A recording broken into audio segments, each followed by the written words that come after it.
When it comes to uncontrolled immigration, anti-Semitism and Islamist extremism, Europe's experience should continue to provide a salient warning to us, especially about what not to do. I mean, look at the way the latest terrorist attack has been framed.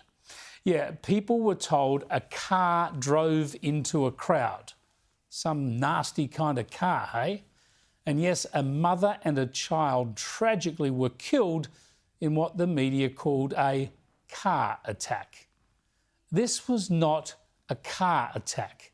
The car didn't drive into a crowd. The car was driven by an Islamist terrorist. It was a terrorist attack. The very same article from the BBC tells us the driver was a 24-year-old Afghan asylum seeker, and the police said he appeared to have a religious motivation. Yeah, so they should tell people about the wave of Islamist extremist terrorism in Europe and stop trying to blame cars or knives or whatever else. As this piece details, 6 people were killed and hundreds injured in an attack at a German Christmas market late last year. This time it was a Saudi asylum seeker, apparently a critic of Islam. In Bavaria last month, a 2-year-old child and an adult were killed when an Afghan asylum seeker stabbed children in a park. And a 14-year-old boy was killed in Austria on the weekend when a Syrian asylum seeker attacked people at random.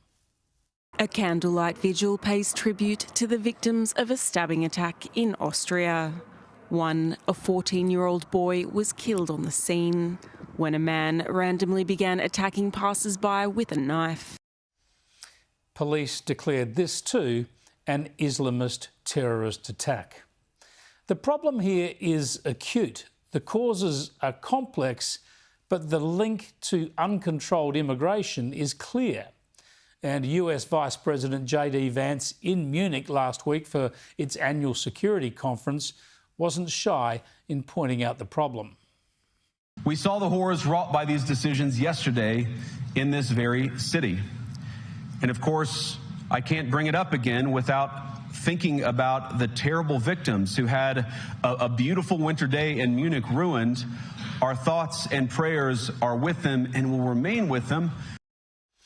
Now, Vance places immigration reform as the top priority for Europe.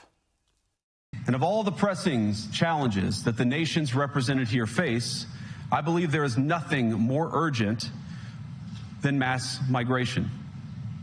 Today, almost 1 in 5 people living in this country moved here from abroad. That is, of course, an all-time high. It's a similar number, by the way, in the United States, also an all-time high. The number of immigrants who entered the EU from non-EU countries doubled between 2021 and 2022 alone, and of course it's gotten much higher since. He's right, of course, and it underscores why we can't be complacent here, as the Albanese government struggles with border protection and high rates of immigration and criminal non-citizens freed from detention. The Vice President said the expectations of voters around the world are clear. No voter on this continent went to the ballot box to open the floodgates to millions of unvetted immigrants. But you know what they did vote for? In England, they voted for Brexit, and agree or disagree, they voted for it. And more all over Europe, they're voting for political leaders who promise to put an end to out-of-control migration. Yeah, and in this country where we're grappling with unprecedented levels of anti-Semitism and social division, we need to openly discuss how immigration and lax checks on character and security can feed into all of this. We can't just wish these difficult issues away. We need leadership to deal with them. And we're not getting it.